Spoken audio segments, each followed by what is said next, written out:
다 같이 성경을 들고 일어서시기 바랍니다. 봉독해 드릴 하나님의 말씀은 요한계시록 20장 1절에서 7절 말씀까지가 되겠습니다. 제가 봉독하겠습니다. 이것은 하나님의 말씀입니다. 또 내가 보매 천사가 무저갱의 열쇠와 큰 쇠사슬을 그의 손에 가지고 하늘로부터 내려와서 용을 잡으니 곧 예배비요 마귀요 사탄이라. 잡아서 1000년 동안 결박하여 무저갱에 던져 넣어 잠그고 그 위에 임봉하여 1000년이 차도록 다시는 만국을 미혹하지 못하게 하였는데 그 후에는 반드시 잠깐 노이리라. 또 내가 보자들을 보니 거기에 앉은 자들이 있어 심판하는 권세를 받았더라. 또 내가 보니 예수를 증언함과 하나님의 말씀 때문에 목배임을 당한 자들의 영혼들과 또 짐승과 그의 우상에게 경배하지 아니하고 그들의 이마와 손에 그의 표를 받지 아니한 자들이 살아서 그리스도와 더불어 1000년 동안 왕노릇하니 그 나머지 죽은 자들은 그 1000년이 차기까지 살지 못하더라. 이는 첫째 부활이라. 이 첫째 부활에 참여하는 자들은 복이 있고 거룩하도다. 둘째 사망이 그들을 다스리는 권세가 없고 도리어 그들이 하나님과 그리스도의 제사장이 되어 1000년 동안 그리스도와 더불어 왕노릇하리라. 1000년이 참에 사탄이 그 옥에서 놓여 나와. 아멘. 네, 7절까지 읽었습니다. 네, 앉으시기 바랍니다. 지금 기독교 종말론 용어 해설에 대한 설교를 하고 있습니다. 지난주까지 53시간에 대한 설교를 했거든요. 그러니까 동일한 주제를 두 번 한 것도 있고 또 어떤 것들은 서론적으로 한 것까지 빼면 종말론에 대한 주제를 약 50가지는 제가 설교를 한 것 같아요. 그래서 이제 이번 시간에는 종말론 용어 가운데에 정말 가장 중요한 주제, 핫한 주제라고 하죠. 가장 중요한 주제라면 천년 왕국에 대한 그러한 아마 주제일 것입니다. 제가 이제 작년에 기독교 종말론에 대한 이제 보통 신학생들이 신학교를 가면 교리 이제 조직 신학을 배우는데 마지막 파트가 기독교 종말론이에요. 그래서 제가 작년에 9월 달부터 아마 그 8월부터인가 제가 시작을 했어요. 기독교 종말론에 대한 신학교에서 배우는 기독교 종말론을 루이스 볼콥의 종말론에 대한 그 틀을 가지고 32시간을 제가 설교를 했습니다. 물론 루이스 볼콥은 파란 신학자로서 9000년을 주장하지만 저는 역사적 전천년 입장에서 볼콥이 주장하는 이제 5000년의 사상과는 다르게 제가 보고 있는 역사적 전천년 입장에서 제가 이제 설교를 했습니다. 그 내용도 상당히 이제 종말론, 기독교 종말론 너무나 중요한 내용인데요. 그때 제가 설교 원고를 찾아보니까 작년입니다. 9월 10일부터 24일까지 총 6시간에 걸쳐서 천년왕국에 대한 설교를 제가 했어요. 근데 그때는 아주 제가 깊이 있고 자세하게 역사적 전천년 입장에서 천년왕국을 우리는 어떻게 보는 것이냐에 대해서 6시간을 제가 설교를 했기 때문에 이게 작년 9월에 한 설교인데 또 천년왕국을 설교를 하면 어떡할까 고민을 하다가 지금 제가 설교하는 주제는 이제 종말론 용어 해설 주제 용어 해설이거든요. 그래서 천년왕국에 대한 내용을 간략하나마 아주 간단하게 1시간 정도는 제가 해야 되겠다라는 생각을 가지고 제가 이제 천년왕국에 대한 본문에 대해서 오늘 제가 설교를 하도록 하겠습니다. 천년왕국에 대한 논쟁은 사실 기독교 교회사에서 아주 중요한 이슈가 되는 주제입니다. 그렇다면 도대체 천년왕국이라고 하는 이 논쟁은 어떻게 어디에서부터 시작된 것일까요? 그래서 오늘 제가 조금 전에 공독해드린 계시록 20장 1절과 7절의 본문을 보면은 여기서부터 시작이 됐는데 오늘 제 설교는 본문 주의 설교가 아닙니다. 제가 우리 교회에서는 이 천년왕국에 대한 본문을 정말 너무 깊이 있게 수십 시간을 했어요. 4절 한 절만 가지고도 몇 시간 하고요. 아주 많이 했기 때문에 오늘 설교는 본문 주의 설교가 아닙니다. 제목 설교입니다. 그래서 본문은 제가 주의하지는 않겠습니다. 자, 천년기설에 대한 성경적인 근거가 바로 요한계시록 20장 1절과 7절에 보면은 6번 나타나는 천년이라고 하는 용어가 나오죠. 여러분 2절을 보십시오. 2절을 보면 천년 동안 결박하고 라는 말이 나오죠. 한 번이죠. 다음에 두 번째는 3절을 보시면 천년이 차도록 이라고 하는 말이 나오고, 4절을 보시면 천년 동안 왕노릇하니 라는 말이 나오고요. 5절을 보면은 그 천년이 차기까지라는 말이 나오고, 6절을 보면은 천년 동안 그리스도와 더불어 왕노릇하니라는 말이 나오고, 7절을 보시면 천년이 참회라고 이렇게 말을 하고 있습니다.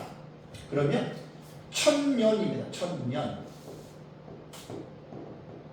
천년이라고 하는 이 용어가 6번이 나오잖아요. 여기서부터 시작이 됐는데, 천년이라고 하는 그 헬라어 단어를 보면요, 킬리아 에테라고 하는 이 단어입니다. 킬리아 에테라고 하는 이 단어거든요. 킬리아 에테라고 하는 이 단어인데, 킬리아라고 하는 이 단어는 킬리오이라고 하는 천이라는 말이에요. 천. 에테라고 하는 말은 뭐냐면 에토스입니다. 이거는 에토스라고 하는 이것이 해입니다. 년이에요. 년. 그러니까 천년이라는 말이에요.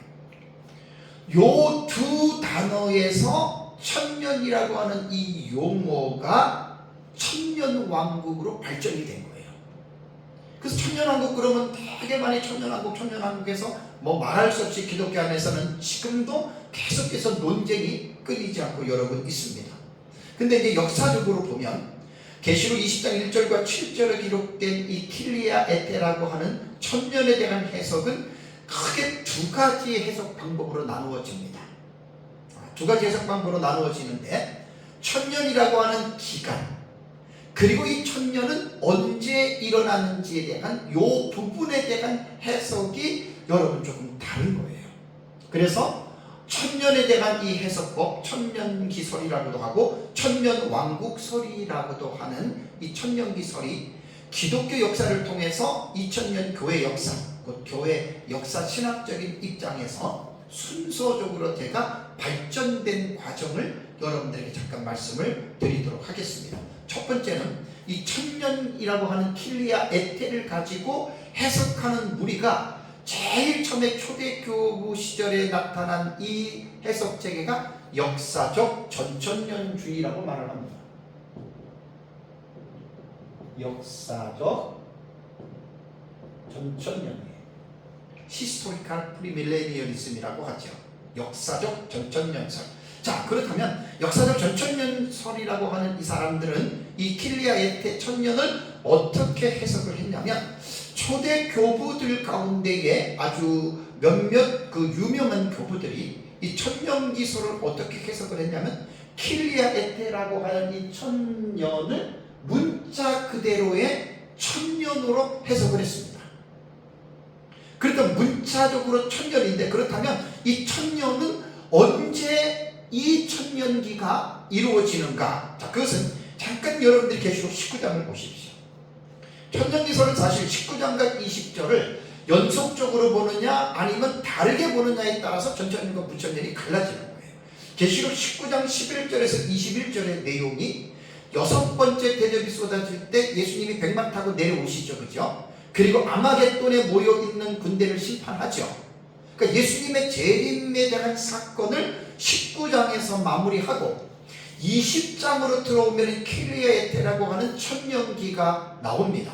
그러니까 초대교회의 유명한 몇몇 교부들은 그 천년기가 언제 일어나느냐에 대한 이 부분에서는 그대로 19장과 20장을 연속적으로 이것을 해석을 했습니다.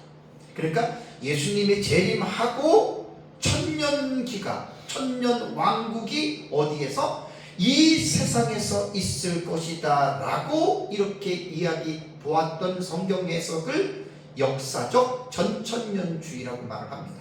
제가 역사적 전천년이라고 해서 먼저 순서를 넣는 게 아니라 이게 순서적으로 그렇게 됐습니다. 그래서 이 해석의 최초의 학자들은 초대교회의 유명한 교부들 중에 사도 요한의 제자가 파피러스였어요.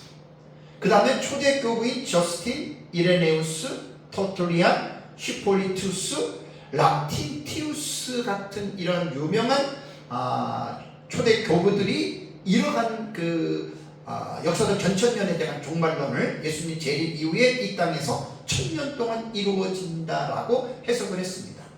근대 시대에 가면은 이제 주교학자 벵겔, 고데, 호프만, 부서트, 그다음에 랑게, 알포드, 찰스, 에드먼, 엘리코드, 조지 레드, 마운스, 그랜트 오스본, 잔 등 이러한 유명한 그 주석가들이, 개혁신학자들이 역사적 전천년의 견해를 따랐고요. 한국의 종말론 사상은 초대의 평양신학교의 조직신학 교수인 안인울서라고 하는 교수가 있는데, 레이리 롤드라고 하는 선교사입니다.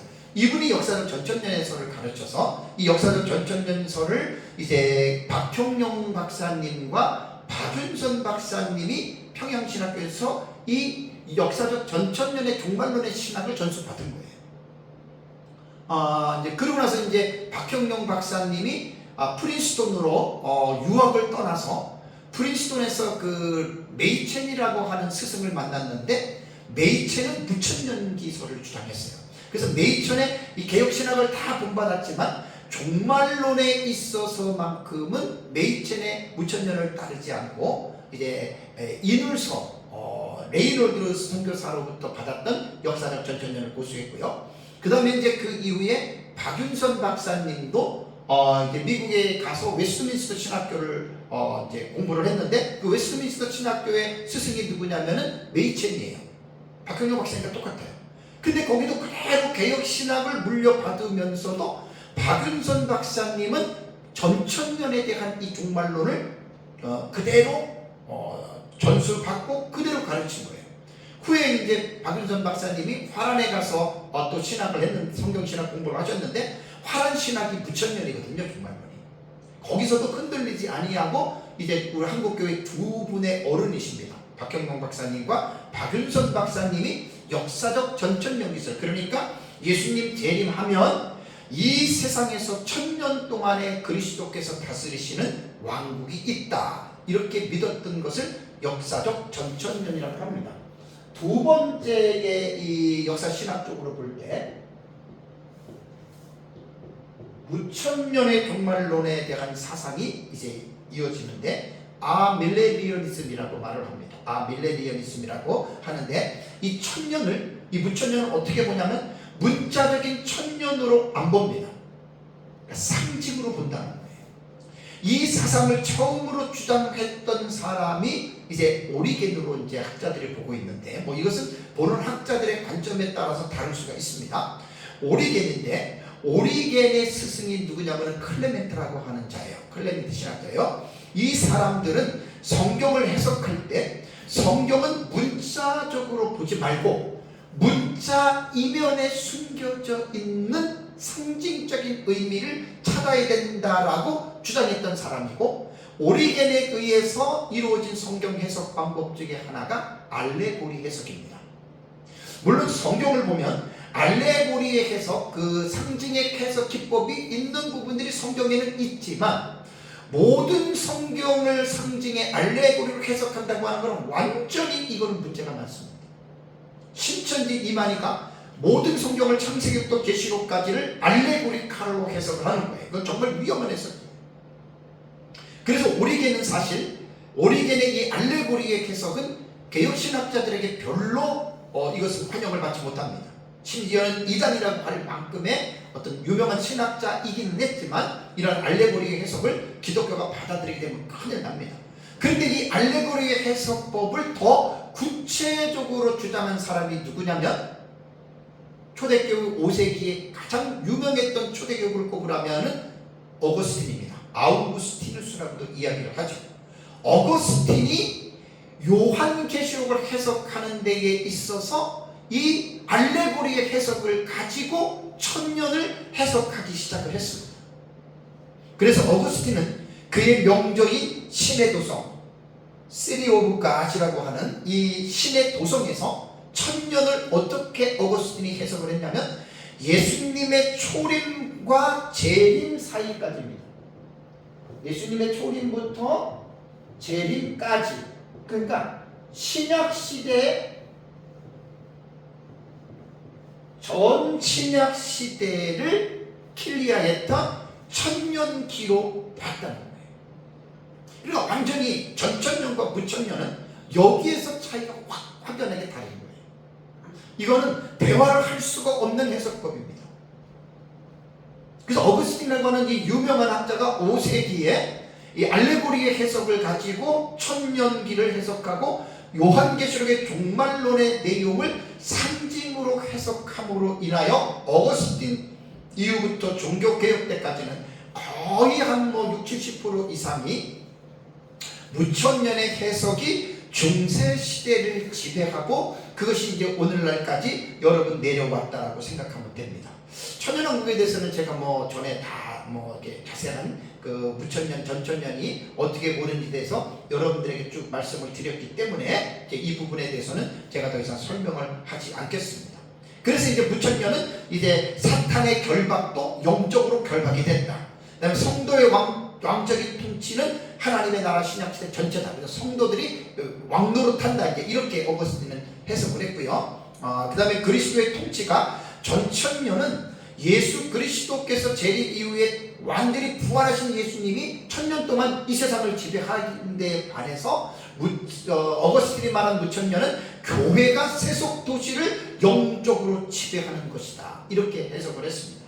그러니까 완전히 해석이 다른 거예요. 그래서 이 사상은 어거스틴, 루틴, 그 다음에 칼빈이라고도 이야기를 하지만 칼빈이 무천년주의자라고는 말을 하기가 어려워요. 이제 어떤 사람들은 무조건 그러는데 그건 그렇지 않습니다. 그 다음에 아브라함 카이퍼, 렌스키, 바빙크, 벌코프, 게알더 스포스, 핸드릭슨, 그레고리 빌 등이 가진 거의 무천년의 신학 화란 계열에 있는 그런 화란 신학이 무천년이 되게 강하거든요, 지금도. 그러니까 이제 그런 칼빈주의 학자들, 개혁 신학자들이 이제 이렇게 보았습니다. 그렇기 때문에 여러분, 전천년과 무천년에 대한 기준은요, 이게 기준에 어떤 것을 기준으로 하느냐에 따라서 달라요. 그러니까 두 가지 전제가 형성이 되는데 재림과 천년 왕국을 같이 봐야 되거든요. 그럼 보세요. 예수님의 재림을 기준으로 해서 재림 전에 천년 왕국이 있다라고 말을 하는 학파가 있고, 예수님이 재림한 다음에 재림 후에 천년 왕국이 있다. 이렇게 되는데 여러분 이거 되게 헷갈립니다. 다시 말씀드릴게요. 천년 왕국을 중심으로 해서 예수님의 재림을 논하면요, 여러분 이게 언어 유희 같지만 잘 이해를 하셔야 됩니다. 자, 천년 왕국 전에 예수님이 재림한다라고 하는 말이 어떤 학파예요? 이 전천년이에요. 천년 왕국이 이루어지기 전에 예수님이 재림한다가 역사적 전천년이 되고, 천년 왕국 후에 예수님이 재림한다가 무천년이 되죠. 그죠? 요것은 천년 왕국을 기준으로 볼 때 그래요. 자, 바꿔서 예수님의 재림 전에 천년 왕국이 있다. 이게 무천년이에요. 천천년이 아니라. 이걸 무천년이라고 그러고, 예수님이 재림하신 후에 천년 왕국이 있다. 이거 후천년이라 이게 전천년이에요. 그러니까 예수님의 재림과 천년 왕국은 뗄 수가 없는 논제거든요. 그러니까 재림을 기준으로 하느냐, 천년 왕국을 기준으로 하느냐에 따라서 전천년하고 후천년이 이게 바뀌어지는 거예요. 그래서 박형룡 박사님이 내린 정의가 가장 정확합니다. 박형룡 박사님은 역사적 전천년을 뭐라고 정의를 내렸냐면 천년기설, 그러니까 천년기설 전 재림론 이렇게 박형용 박사님은 이야기를 했어요. 그러니까 천년기설 전에 예수님께서 이제 재림하신다 이렇게 말을 했고 후천년은 따지고 보면 어떻게 되는 거예요? 천년기설 후에 예수님이 재림한다. 이게 무천년이 되는 거예요. 후천년과 무천년. 그래서 이 용어가 상당히 여러분께 기준을 여러분들이 잘 생각을 해야 돼요. 무천년이라고 하는 밀레니얼리즘이라고 하는 말이 뭐냐면 천년 왕국이 없다. 우리말의 그 한문은 없을 무자잖아요. 여러분 이거 잘 이해하셔야 돼요. 무천년주의자들은 천년 왕국이 없다고 말하는 사람들이 아닙니다. 아까 말씀드린 대로 무천년주의자들은 천년기는 초림부터 지금 신약시대 천년 왕국이 있어요. 그러면 무천년이라고 하는 말은 뭐냐면 역사적 전천년자들이 말하는 예수님 재림 후에 천년왕국이 있다고 하는 이것이 없다라고 말하는 것이 무천년인데 이거는 용어 자체가 잘못된 거예요. 그래서 무천년이라고 하는 용어를 쓰면 안 되고 실현된 종말론 아니면 현천년주의 이렇게 말해야 됩니다. 그러니까 무천년 용어를 쓰면 안 되는 거예요. 현천년주의 이렇게 말하면 돼. 우리는 전천년주의고 무천년이라고 말하는 저 사람들은 현천년, 현재의 천년왕국이잖아요. 지금 신약시대니까. 이렇게 여러분 봐야 됩니다. 그리고 나서 5세기에 이제 이 무천년설이 등장하고 나서 그 다음에 이제 시간이 지난 다음에 이 천년기 사상이 어떤 사상이 나오냐면은 후천년이라고 하는 이 사상이 나옵니다. 포스트 밀레니얼리즘입니다. 그러니까 후천년설이 나오는데 이 후천년설은요, 16세기, 17세기에 화란의 개혁 신학자들에 의해서 후천년설이 여러분 주장이 됐습니다. 그러면서 이제 네 번째가 세대주의 전천년설인데 요게 이제 16세기에서 17세기면 세대주의 전천년은 19세기입니다. 19세기. 천년기에 대해서는 분명하게 여러분들이 기본적으로 이해를 하셔야 됩니다. 오늘 제 설교를 들어보면 왜 제가 천년왕국에 대한 역사적인 배경들을 여러분들한테 말씀을 드리냐라고 하는 것을 기억할 것입니다. 세대주의는 19세기입니다. 영국의 존 넬슨 답이라고 하는 사람이 세대주의 전천년을 주창한 사람입니다. 자, 그렇다면 무천년과 후천년의 차이는 뭐냐? 여기 이제 후천년이 16세기, 17세기에 나왔다고 그랬잖아요. 그죠? 17세기부터 이렇게 나왔는데 후천년은 무천년에서 나온 거예요. 후천년은 무천년에서 분화가 됐기 때문에 거의 후천년은 무천년의 해석과 같습니다. 그러나 천년왕국에 대한 부분에는 달라요. 약간의 다름이 있습니다. 자, 무천년은 천년왕국이 일어나는 시기가 언제라 그랬습니까? 예수님의 초림부터 재림까지라 그랬잖아요. 그죠? 그런데 후천년은 신약시대 전체를 천년왕국으로 안 봅니다. 그러니까 후천년의 천년왕국은 이 세상의 역사가 초대교회부터 시작이 됐어요. 초대교회부터 시작이 되다가 어느 시점이에요? 그 어느 시점부터 예수님의 재림 때까지가 천년왕국으로 보는 거예요. 이게 무천년과 후천년의 가장 큰 차이점입니다. 그래서 이제 천년왕국이 시작이 되면 이것이 언제인지는 모르지만 이 후천년주의자들이 봤을 때가 17, 8, 9세기 그 교회의 부흥 시대 있잖아요. 18세기, 19세기 그때의 후천년이 사실은 튀어나온 거예요. 구라파가 미국이 복음의 그 부흥기가 막 일어날 때 그때 이 후천년의 사상이 고개를 들고 이제 이 후천년을 따르는 이러한 신학자들이 이제 이들이 무천년에서 약간 변형된 천년왕국을 그러면서 이제 이 마치 그 당시에 18세기, 19세기를 보니까 부흥 시대를 보니까 전 세계가 다 예수를 믿을 것 같았거든요. 그래서 이들이 천년왕국이 시작됐다 이렇게 본 겁니다. 18세기, 19세기. 그러면 이제 이 후천년자들이 말하는 천년왕국은 실제적으로 역사적 전천년이 말하는 문자적인 기간의 천년으로 보는 학자들도 있고 아니면 천년이 아닌 어느 기간으로 보는 학자들이 있어요.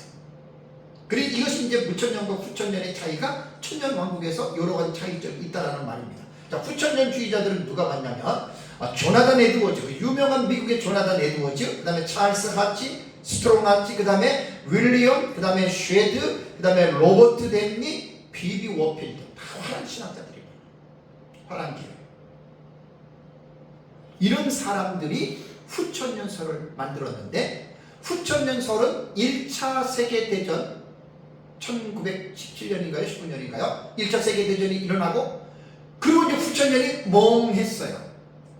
그리고 2차 세계대전 1938년인가요? 2차 세계대전이 일어나면서 후천년설은 스스로 기가 꺾였습니다. 왜? 18, 19세기에는 막 부흥이 일어나는데 천년왕국이 이제 시작됐다라고 했는데 1차 세계대전과 2차 세계대전을 겪으면서 이 후천년은 자동적으로 수그러져서 지금은 아주 극소수의 사람들만 후천년을 이야기를 하고 후천년은 거의 사라졌다고 생각하면 됩니다. 다음에 네 번째, 세대주의 전천년에 대해서 말씀을 드리면, 세대주의 전천년, 디스펜세이셔널 프리밀레니얼리즘이라고 합니다. 세대주의는, 자, 이 세대주의는요 19세기에 영국의 존 넬슨 다비에 의해서 확립된 종말론입니다.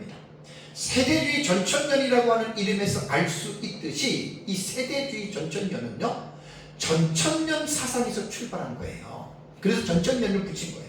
그리고 이 전천년 앞에 이들이 추가한 내용이 뭐죠? 세대라고 하는 세대주의, 디스펜세이셔널리즘입니다.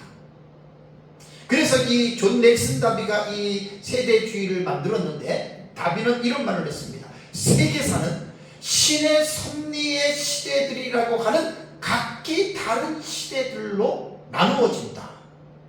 이게 디스펜세이션스라고 하는 신의 섭리의 시대들. 그래서 세대주의는 이제 7시대를 다비가 주장을 한 거예요. 그래서 자신의 관점을 신의 섭리주의라고 해서 디스펜세이셔널리즘이라고, 세대주의라고 이렇게 부르는 거예요. 디스펜세이션 하면은 신의 섭리의 시대들인데, 이것을 아예 디스펜세이셔널리즘이라고 하는 신의 섭리주의, 그래서 7세대를 주장했습니다. 전에도 말씀드린 대로 첫 번째 시대가 무죄시대죠. 창조부터 인류의 타락 전까지를 무죄시대라고 부르고, 두 번째가 양심시대입니다. 건사이언스라고 하고, 인류 타락부터 노아 시대까지를 양심시대다. 세 번째는 인간 통치시대라고 말을 하죠. 휴먼 가버먼트라고 하고, 노아 시대부터 아브라함 시대까지를 인간 통치시대라고 보고, 네 번째는 약속시대, 프로미스. 그래서 아브라함부터 모세까지를 약속시대다. 다섯 번째가 율법시대입니다. 로우 에이지입니다. 율법시대로 말을 하면서 모세부터 그리스도 시대까지를 율법시대로 보고, 다음에 여섯 번째가 은혜시대, 그레이스 에이지입니다. 은혜시대를 교회시대로 보는 거예요. 마지막 일곱 번째를 왕국시대, 킹덤 에이지입니다. 왕국시대로 보는 것을 천년왕국이라고 이렇게 이야기를 합니다. 세대주의자들이 신의 섭리시대라고 해서 7시대를 나누는 데에 있어서는 이것은 별 문제는 없어요. 언약 신학자들 자체도 시대를 나누고, 저도 목사로서 제가 성경을 연구하면서 좀 더 세분하게 저도 시대를 나누거든요. 그래가지고 그 시대에 대한 설교를 제가 많이 했고 강의를 제가 했습니다.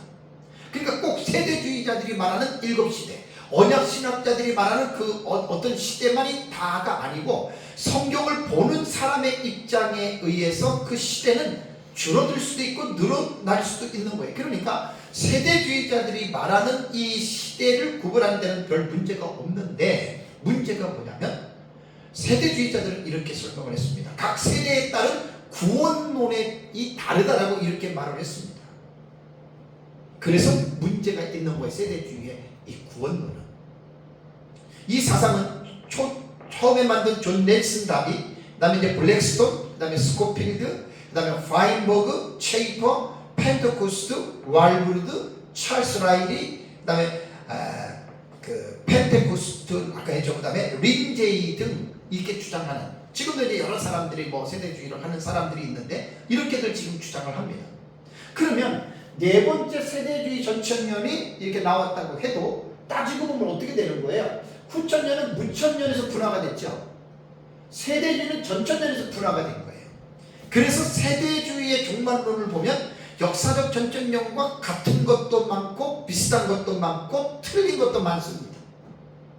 왜냐하면 세대주의 전천년은 역사적 전천년에서 이제 그 나비가 힌트를 얻고 그 어떤 신학적인 틀을 가지고 자기 나름 개인의 주관적으로 사상을 확립을 했기 때문에 그런 차이가 있다라고 하는 말입니다. 자, 그러면 역사적 전천년과 무천년 종말론의 사상에 대해서 여러분들에게 잠깐 말씀을 제가 드리겠습니다.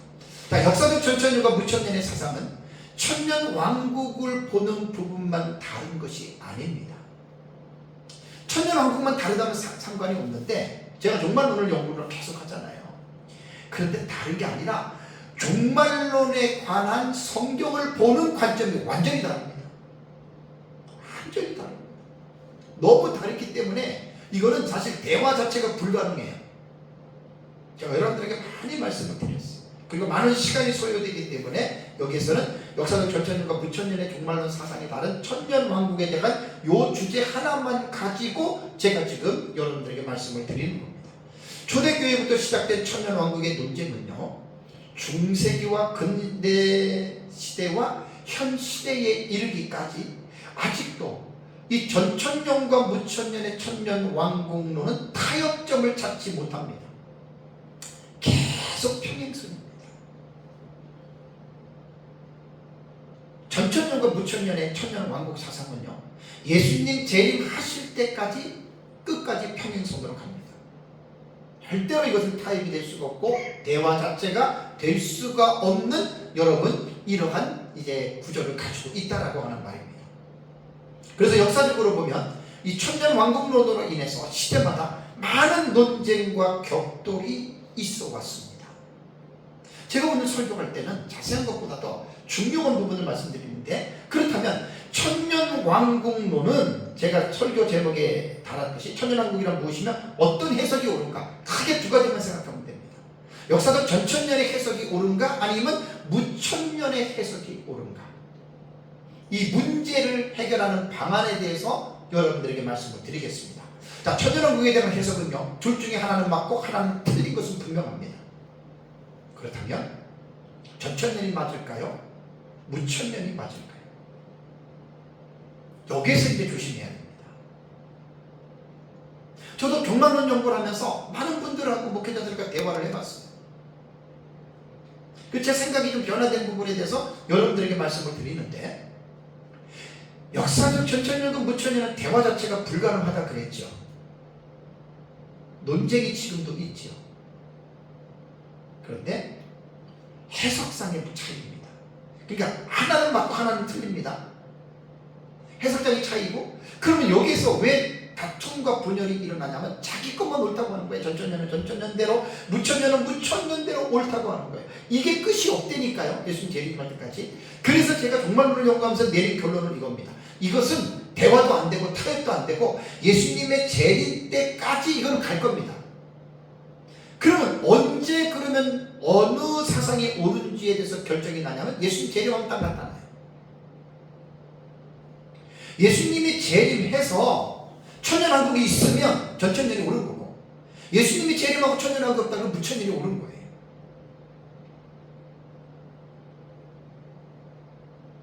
서로가 다른 이 어떤 해석법을 가지고 2000년 동안 왔는데, 이것 때문에 제가 부탁하고 싶은 얘기는 그 얘기입니다. 서로 다르더라도 싸우거나 비난하거나 나와 다른 상대방을 틀리다라고 정죄하는 이러한 것들 하지 말자라고 하는 것이 제가 종말론을 연구하면서 계속 제가 지금 외치고 있습니다.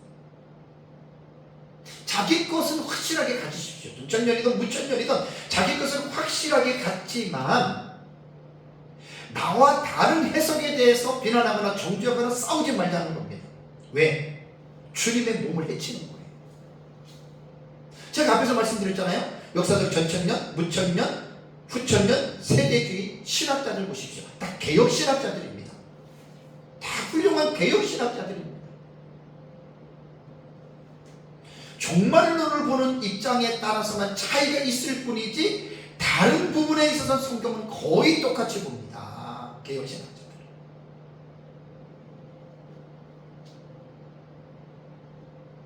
그래서 저는 제가 부탁하는 내용은 뭐냐면 자기 것만 배우고 자기 것만 가르치지 말고 양쪽의 견해를 다 배우고 가르치자라고 하는 것이 제가 지금 외치고 있는 거예요. 부탁을 하고 있는 거예요. 자, 보세요. 역사적 전천년의 천년왕국만을 알고 있는 사람이 갑자기 무천년의 천년왕국을 말하면 그 역사적 전천년의 이 천년왕국을 알고 있는 사람은 어떤 생각이 들겠습니까? 자기와 다르잖아요. 이상하잖아요. 반대로 무천년의 천년왕국론을 배우고 지금이 천년왕국 시대고 예수님 재림하면 끝난다라고 배웠던 무천년의 사상을 가지고 있는 사람이 역사적 전천년자들이 말하는 예수님 재림하면 천년왕국이 있다. 그러면 어떤 생각이 들겠냐고요. 제 경험이 그렇습니다. 저는 신학교에서 공부를 할 때 제가 배운 신학교 학장님이 무천년설을 연구하셨던 분입니다. 그래서 제가 종말론을 잘 알지는 못했기 때문에 그냥 무천년이 맞겠다라고 이렇게 신학교 다닐 때 그렇게 배우고 그냥 뭐 종말론은 어려워서 뭐 이해도 못하고 그냥 지났습니다. 그리고 저는 제가 이제 역사적 전천년을 알게 된 우리 종말론의 스승이 민병성 목사님이십니다. 그분을 12년 전에 만났습니다. 하나님은 너무나 기가 막히게 제가 이 사상을 하나님이 이해하게 하셨습니다. 아주 짧은 시간입니다. 40년 동안 연구했던 걸로 저는 짧은 시간에 하나님께서 그것을 이해하게 하고 그러면서 이제 성경적으로 계속해서 깊이 있게 저를 통해서 연구하게 하셨습니다. 지금까지. 그래서 책도 쓰고 또 앞으로도 쓸 책이 몇 권 더 있는데, 그래서 저는 30년 정도를 사실 어떻게 보면 무천년으로 있다가 제가 예수 믿은 지가 41년째인데 11년 지금 전천년으로 돌아와서 처음에는 저도 좀 혼란이 있었습니다. 왜냐하면 그냥 천년왕국을 예수님 재림하면 끝으로 알았는데 역사적 전천년은 끝이 아니라 이 땅에 천년왕국이 있단 말이에요. 사실 제가 혼란이 없었던 게 아니라 있었어요. 근데 계속해서 연구하면서 저는 역사적 전천년에 대한 이 사상을 저는 분명하게 이해를 했습니다. 그래서 여러분들이 이제 제가 고양시에서만 32년째 목회를 하는데 여러분들에게 제가 11년으로 돌아가면 제가 무천년, 천년왕국 얘기를 안 하다가 여러분들에게 천년왕국을 이야기할 때 얼마나 제가 신중했는 줄 아세요? 되게 신중했습니다. 갑자기 제 설교를 보통 그 당시만 해도 14년, 5년, 17년 이렇게 들었던 분들한테 천년왕국 얘기 안 하다가 갑자기 천년왕국을 하려니 여러분 이게 혼란이 생기는 거예요. 그래서 제가 여러분들에게 상당히 그때 설명도 하고 내가 옛날엔 이랬는데 그래서 객관적으로 몇 달을 제가 그렇게 하다가 제가 역사적 전천년을 여러분들에게 제가 지금 이제 가르쳤습니다. 제가 어떤 목사님 한 분에 대해서 이름은 안 밝히겠습니다. 이분은 신학교 다닐 때 역사적 전천년 종말론을 가르치는 신학을 졸업하신 분입니다. 우리 노예에 계시는 분입니다. 근데 이분하고 말하다 보니까 제가 역사적 전천년이니까 이분은 무천년을 되게 말도 안 된다, 이상하다 이렇게 생각하는 분이 있습니다. 왜? 그렇죠. 전천년만 배웠거든요. 그 무천년 말도 안 되는 거예요. 예수님 재림하면 천년왕국인데 왜 없다 그래? 이렇게 하시는 분이 있고 또 한 분의 우리 목사님 한 분이 있는데 이분은 신학대학을 공부할 때 역사적 전천년을 가르치는 신학대학을 졸업하셨습니다. 그리고 신대원은 저희와 같이 무천년을 가르치는 우리 그 무천년을 공부를 하셨거든요. 그러니까 이분은 양쪽에 대한 이해를 다 갖고 계신 분이세요. 대학교 때는 전천년, 신학원 때는 무천년. 이런 분이 있기 때문에 이런 분들은 이제 균형을 잡았다고 볼 수가 있죠. 또 한 분의 목사님은 무천년만 배운 분입니다. 무천년. 그래서 역사적 전천년과 세대주의는 완전히 잘못된 거다.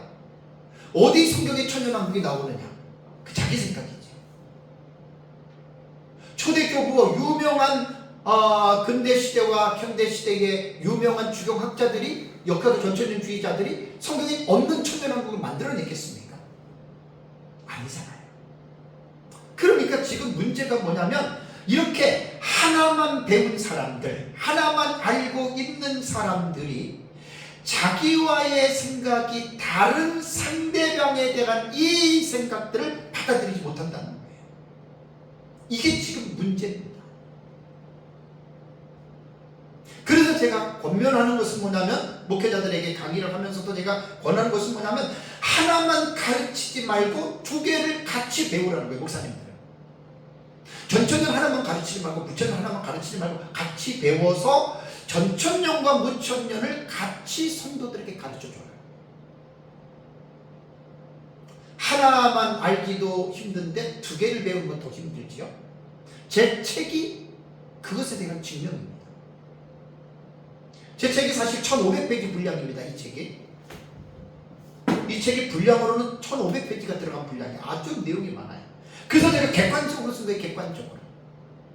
역사적 전천년, 무천년, 후천년, 세대주의 모든 것들을 그렇게 제가 대입을 안 했지만, 그러한 이슈가 되는 상대편에 대한 이 해석들도 제가 이 책에 담느라고 이 책의 볼륨이 이렇게 콕 두꺼워진 거예요.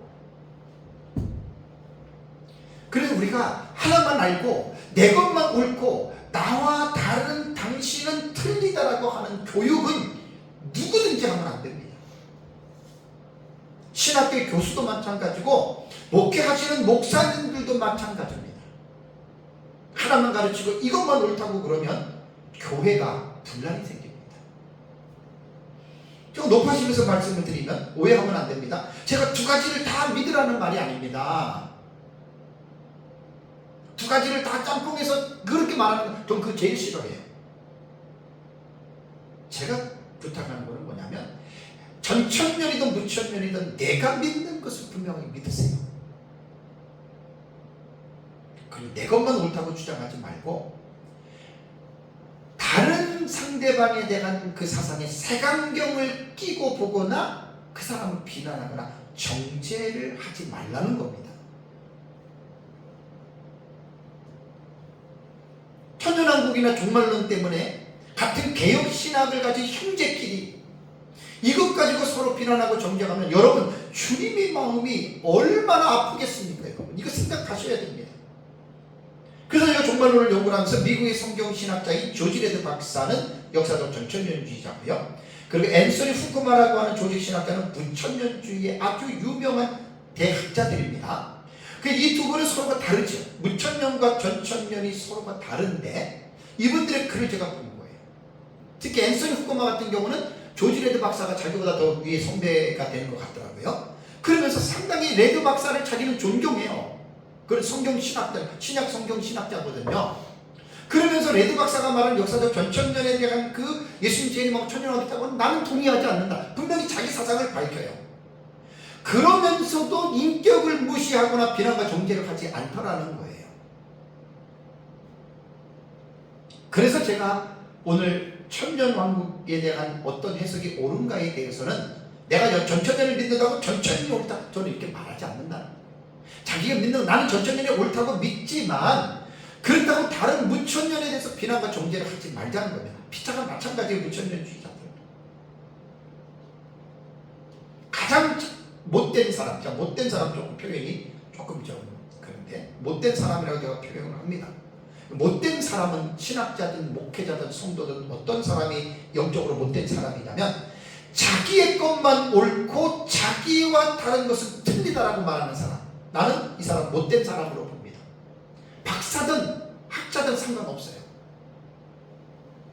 원래 학자적인 소양은 내 것만 옳다고 말하는 게 아니라 자기와 다른 사상도 그것이 신학적으로나 학문적으로나 지식적으로나 체계를 갖췄으면 인정하는 것이 학자적인 소양입니다. 또 하나, 자기 주장만 열렬하게 말하고 남의 주장에 귀를 기울이지 않고 닫아버리는 사람. 난 이 사람 참 못된 사람으로 봅니다. 신학자들 중에서도 이런 신학자들이 가끔 있고요. 목회자들 중에서도 지식이 많은 목회자들 이런 사람이 있어요. 자기 것만 오라. 남의 말을 듣질 않아요. 참 나는 이런 분들 못된 사람으로 봅니다. 내 것만 전천년만 배우거나 무천년만 배우지 말고 같이 배우라는 거예요. 그래서 같이 좀 폭넓게 보라는 이야기. 어떤 사람은 제가 이런 말을 하니까 목사님은 뭐 전천년도 아니고 무천년도 아니네 이렇게 말을 하는데 절대 그렇지 않습니다. 저는 역사적 전천년의 종말론이 가장 성경적으로 옳다고 믿는 사람입니다. 나의 확신은 어느 누구도 빼앗아갈 수 없고 어느 누구도 무릎을 꿇릴 수 없습니다. 그럼에도 불구하고 제가 성경을 연구하면서 주님의 마음을 제가 생각해 보니까 종말론적인 입장에서 서로 다르다고 해서 자기 고집만 부리고 상대방을 비난하고 정죄하면 주님의 마음이 괴롭다, 아프다라고 하는 것을 제가 느꼈어요. 오래전. 오해하지 말아야 될 것은 이단과 사이비들은 제외입니다. 이단과 사이비들의 해석이 잘못된 것은 정확하게 공격을 해야 됩니다. 저는 융단 폭격을 할 정도로 저는 공격합니다. 이단과 사이비들에 대해서는. 그러나 개혁 신학권 안에서의 전천년과 무천년, 후천년과 세대주의는 이단으로 정죄한 바가 한 번도 없습니다. 세대주의는 참 위험하지만 세대주의를 이단이라고 정죄한 개인 빼놓고 공식적으로 없습니다. 그리고 세대주의는 옛날의 세대주의가 위험했지 지금 개정 세대주의나 점진적 세대주의는 많이 잘못된 거 고쳤어요. 그래서 목회자들이 고전적 세대주의, 클래식 디스펜세이셔널리즘이라고 넬슨 다비가 만든 고전적 세대주의 많이 바뀌어졌는데 그것만 가지고 계속 세대주의를 공격하는 사람들도 있습니다. 무식해서 그렇습니다. 그 사람. 그렇게 되면 안 됩니다. 그래서 폭넓게 이제 저는 내 것을 주장하면서도 상대방의 것을 지피지기면 백전백승이잖아요. 저도 사실 11년 전에 역사적 전천년을 돌아와서 막 제가 너무 은혜를 받고 저도 모르게 막 그냥 무천년을 저도 막 그때는 초창기에 제가 조금 비난과 정죄하는 정죄를 했습니다. 그거 다 회개했습니다. 지금도 제가 역사적 전천년을 강력하게 주장하다 보면 나도 모르게 이제 무천년이나 세대주의를 조금 비하하는 경우가 저도 있습니다. 없는 게 아닙니다. 근데 상당히 저는 조심하려고 합니다. 왜? 주님의 몸을 해하는 악한 자가 된단 말이에요. 그런 사람들 누구든지 간에. 지금 현재 세계 기독교의 여러분 종말론의 상황에 대해서 잠깐 말씀을 드리겠습니다. 30년을 기점으로 볼 때 30년 전 이전에는요 대체적으로 종말론이 하나의 사상을 강력하게 주장했습니다. 전천년만 옳다, 무천년만 옳다, 후천년만 옳다, 세대주의만 옳다 이렇게 주장을 했는데 이때는 서로에 대한 비난과 논쟁과 격돌이 상당히 많았습니다. 그런데 무천년의 학자인 그레고리 비레의 주석에서 제가 봤는데 약 30년 이후부터는요 30년 전부터는요 어느 한쪽의 해석을 고집하는 것이 아니고 서로 다른 학파들이라도 좋은 점들을 본받아서 절충하여 해석하는 종합주의적인 해석을 지금 따르고 있습니다. 미국의 신학이 다 그렇습니다. 종말론이 거의 다 그렇습니다. 그래서 이제 제가 요한계시록 독법에 대해서 제가 설교하고 가르칠 때 사건에 대한 해석법이 4가지가 있잖아요. 과거주의가 있고 역사주의가 있고 미래주의가 있고 이상주의가 있다는 거죠. 그러니까 요한계시록의 텍스트가 이미 과거에 이루어졌다. 혹은 요한계시록에 대한 이야기가 유럽의 시간표에 대한 계산대로 그것이 요한계시록이 그렇게 이루어졌다라는 말. 거의 다 이루어졌다라고 보는 거고요. 미래주의자들은 역사적 전천년주의자들이 예수님 재림 직전에 종말에 일어나는 사건이다. 이게 미래주의자예요. 이상주의자는 무천년의 해석법으로서 사건을 사건 하나로 보지 않고 그것을 상징으로 전 시대로 풀어서 해석하는 게 이상주의거든요. 30년 전으로 돌아가면 그때부터는요 지금 거의 다가 종합적 해석법을 따릅니다. 절충주의입니다. 과거, 역사, 미래, 이상주의를 자기가 그냥 마음과 닿는 대로 섞는 거예요. 지금 이게 종합주의 해석법이에요. 지금 거의 다 그렇습니다. 저는 이제 종합주의 해석법을 장단점을 저는 가지고 있어요. 저는 좋게만 보지 않아요. 완전히 정체성이 다 허물어지는 거예요. 저는 그 별로 좋아하지 않습니다. 자, 성서 유리온에서 나온 책으로서 2022년 8월 30일 2년 전입니다. 거기서 출간된 책이 요한을 읽다라고 하는 책이 있습니다. 저자는 마빈 페이트라는 학자입니다. 이분이 요한복음과 요한 1, 2, 3서와 요한계시록을 연구해서 한 권의 책 한 800페이지 정도의 책을 낸 학자입니다. 그래서 요한계시록 부분만 보니까 250페이지의 분량이 있어서 제가 몇 달 전에 그것을 다 읽고 제가 종말론을 연구하기 때문에 저는 읽으면 자랑이 아니라 압니다. 이분이 이 본문을 어떻게 해석하는지를 저는 알거든요. 아주 흥미로운 사실을 제가 몇 번 말씀드렸잖아요. 마빈 페이트는 절충주의로 요한계시록을 보는 학자예요. 뭐 지금 시대는 거의 그렇다고 그랬잖아요. 그런데 이분은 계시록 20장 이전에는 거의 다가 과거주의로 해석을 하더라고요. 과거에 이루어진 사건으로 해석을 하는데 20장 부분에 들어갔을 때 깜짝 놀랐어요. 마빈 페이트는 이렇게 말합니다. 20장에 들어가서 천년 왕국에 대해서는 자신이 볼 때에는 미래주의 해석으로 보는 역사적 전천년주의로 보는 것이 옳다, 이렇게 이야기를 하고 20장부터는 미래주의적인 역사적 전천년 문자주의로 이분이 해석을 하더라고요. 아주 흥미있게 봤습니다. 오늘날 사실 거의 요즘에는 이 요한계시록을 연구하는 학자들의 책들을 보면은요, 거의 대부분이 절충주의입니다. 거의 대부분 절충주의, 종합적 해석법을 따릅니다. 뭐 우리나라의 박윤선 박사님, 뭐 전천년의 조지레드 그레고리, 무천년의 그레고리 빌, 로버트 마운스, 그랜트 오스번, 이런 외국 학자들 주석들을 제가 가지고 있는데 보면 거의 다가 전천년과 무천년의 특징은 가지고 있어요. 무천년이 현천년, 전천년은 예수님 재림 이후에 이 땅에 있을 어떤 천년하고 이런 것은 분명하게 어떤 정해놨지만 거의 나머지 그분들은요 종합주의 해석법입니다. 인이든 나팔이든 대접이든 그 성경에 기록된 내용들을 보면은 거의 다가 절충주의적인 해석을 하고 있기 때문에 특정한 어떤 해석법의 정체성을 찾기가 어려워요. 아까 제가 말씀드린 대로 전천년과 무천년은 둘 중에 하나는 맞고 하나는 틀립니다. 근데 내가 결정하면 안 됩니다. 그러니까 인간이 자꾸만 결정하니까 싸우는 거예요. 모든 사람은 겸손하게 하나님 앞에 무릎을 꿇고 결정권을 하나님께 양도해야 됩니다. 그리고 예수님 재림하면 분명하잖아요. 맞는지 틀리는지. CLC에서 출판된 역사적 전천년설이라고 하는 책이 있습니다. 2014년 11월 20일에 출간이 되었는데 저자는, 책이 역사적 전천년이에요. 저자가 크레이그 블룸버그입니다. 덴버 신학교 교수죠. 그 다음에 또 덴버 신학교 교수인 정성욱 박사, 이분들이 편집을 한 책이에요. 그것을 조형욱이라고 하는 분이 번역을 했거든요. 근데 이 책의 추천사를 누가 썼냐면 총신대의 그 조직신학 교수인 이상훈 교수가 썼습니다. 이상훈 교수는 무천년설이에요. 무천년설 요한계시록 그 설교집이 제가 가지고 있어요.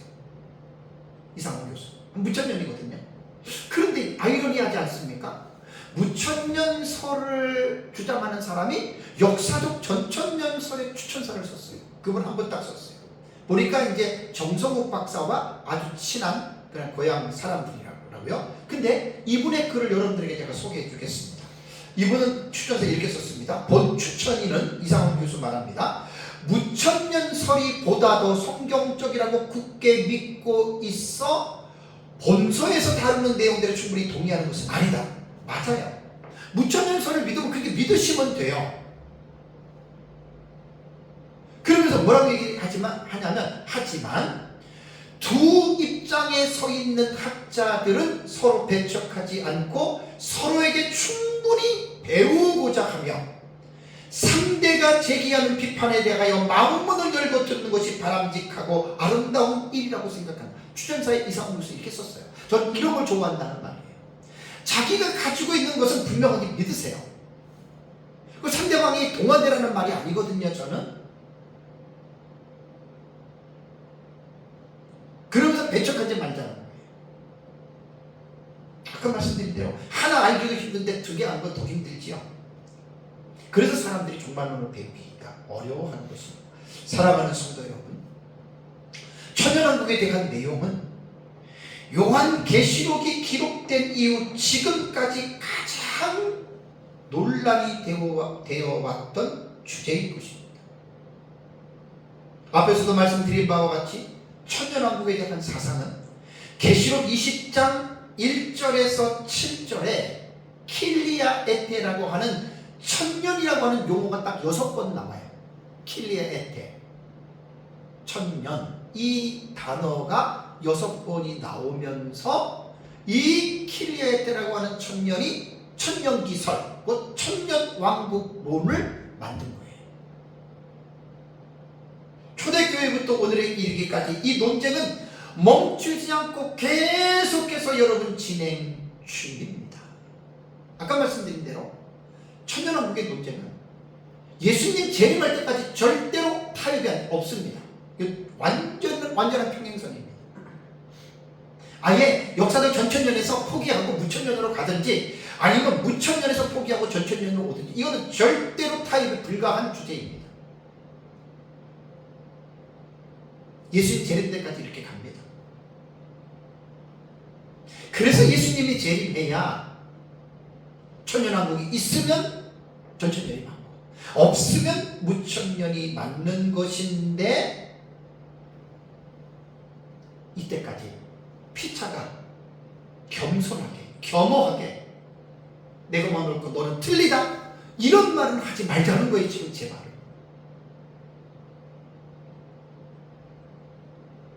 근데 아주 이상한 사람이 있어요. 자기와 다른 상대방, 전천년이 보면 무천년, 무천년이 보면 전천년이겠죠. 저 사람은 우리와 틀리기 때문에 천국 못 간다는 이야기를 하는 사람이 가끔 있어요. 이단이라고도 얘기하는 사람이 있거든요. 여러분, 이 사람은 진짜 회개해야 됩니다. 그 사람은 누구든지 회개해야 됩니다. 이건 정말 위험한 생각입니다. 분명하고 그 사람의 성향 자체, 기질 자체가 아주 극단적으로 치우쳐 있는 인격적인 장애를 가지고 있는 사람입니다.